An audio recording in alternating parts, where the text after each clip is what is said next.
everyone, welcome back to the State of the Nation. Now, Thursday, the 21st of November, marked the ceremonial opening of the 10th Parliament, and President Anil Jayantha Fernando laid out his government's vision for the next 5 years. Now, with over 150 newcomers stepping into the Parliament, it's clear that people were craving for a change. They want fresh perspectives and a different approach to governance. They weren't expecting musical chairs, but apparently something different, something tangible. It's no secret that many of us have grown tired of how elected officials often act once they gain power. This time feels different though, so we think. With these new faces comes a wave of optimism, and there's a genuine hope that our leaders will finally get it right and guide the nation towards a brighter future.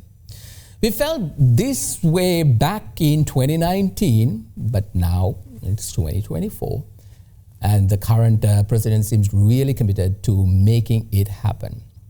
Well, let's get more reaction from the government, and for that, Labour Minister Prof. Anil Jayantha Fernando joins me via Zoom. Appreciate you coming on the show, sir. First of all, congratulations on the massive mandate by the people, and also congratulations on being appointed the Minister of Labour and as I also think as the Deputy Minister of Economic Development, two major tasks at hand. Minister, so first things first, what is priority number one for your government this time around? Thank you very much. It's my great pleasure joining your program.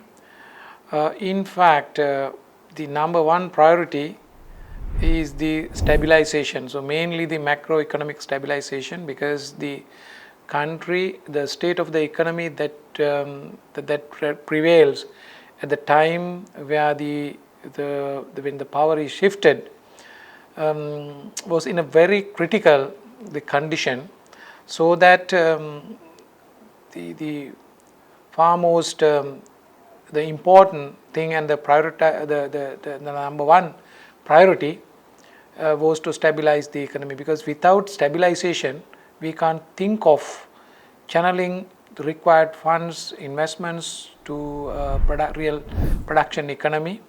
So that correctly we looked into different aspects of this stabilization, mainly the stabilization in the finance and the stabilization in government revenue, that is the fiscal stabilization, and the external sector stabilization. In addition, those are the main economic stabilization. In addition, we paid attention on the social stabilization as well. To great extent now we have achieved these things, and that stabilization process is connected to IMF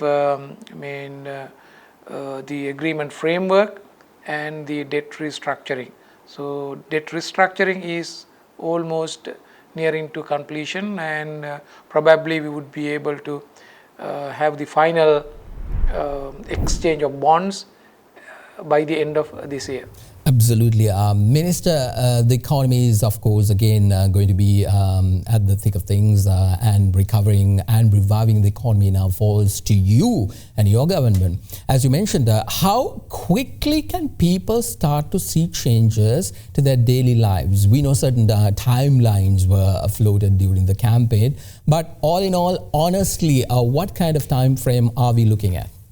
So it's like this. In fact, so changes are happening as of now, may not be reflected in material terms, maybe in terms of revenue or in terms of any other things, but the change is happening.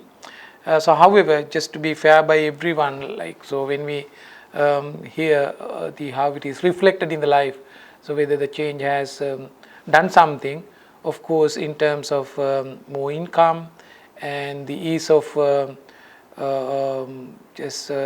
using your income to buy your basic things, in terms of your healthcare facilities, in terms of your education, and in terms of social and structural changes.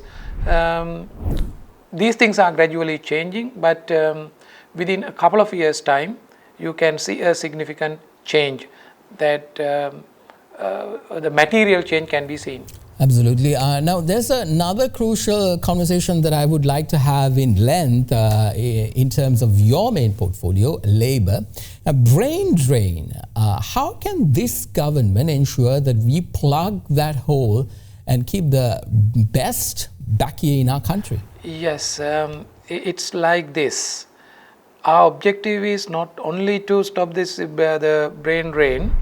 The main objective is to develop a vibrant and highly effective human capital. So the human resource development is number one. So mainly it helps and works in two frontiers. So number one is, so with the human development, it really increases the production capacity, abilities and competencies of people to work more.